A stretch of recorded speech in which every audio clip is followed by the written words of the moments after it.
82% বাড়িয়ে দেয়। যেমনি আমি বললাম আমাদের কোনো কেমিক্যাল কিছু নেই, কিন্তু একে যদি কোনো কীটনাশকের সঙ্গে মেলানো হয় তার ক্ষমতাটাকে 82% বাড়িয়ে দেবে, তাহলে তার কাজটা বেড়ে যাচ্ছে। তো এটার আমি একটা কাজ দেখাচ্ছি, যেটা হচ্ছে যে আমরা সবাই জানি কচু পাতাতে কোনোদিন জল দাঁড়ায় না বা ধরে না, ঠিক আছে? কিন্তু আমি এটাতে জাস্ট 1-2 ড্রপ এটা মিলিয়ে দেব। এইবার আমি তার মধ্যে কচু পাতাটাকে আর একবার চুবাবো। এইবার আমি রেজাল্টটা দেখব।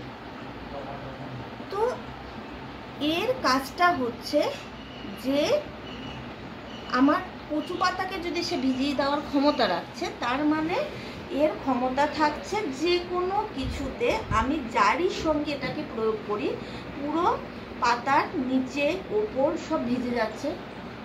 মানে খুব ভালো স্প্রেডার, এটা খুব ভালো ওয়েটার, এটা মানে বহন করে নিয়ে যেতে খুব ভালো পারে, এবং এ নিজেই সব কিছুকে তার কার্যকরী ক্ষমতাটাকে বাড়িয়ে দিচ্ছে। সেই জন্য আমাদের যে কোনো প্রোডাক্টের সঙ্গে আমরা এটা জাস্ট মাত্র 15 লিটার ব্যারেল যদি হয় এটা 5 ml মেলাতে হবে।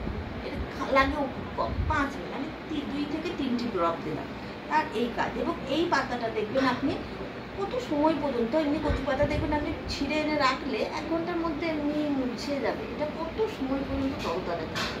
তাহলে আমাদের গাছে, এবং আমরা বাইরের থেকে যে আঠা ব্যবহার করি, আপনি যেটা বললেন আঠা টাইপের হয় জিনিসটা, এটাও আঠার কাজটাও করছে, কিন্তু বাইরের আঠা আমার পাতার মধ্যে তো প্রচুর পত্ররন্ধ্র থাকে, ওইগুলোকে মোটামুটি 90% বন্ধ করে দেয়। আর পত্ররন্ধ্র বন্ধ হয়ে গেল মানে আমার পাতা নিঃশ্বাস নিতে পারবে না, গাছ কেমন ঝিমিয়ে পড়বে। এর পুরো 100% পত্ররন্ধ্র খোলা থাকে, সেটারও আমরা একটা টেস্ট করেছি।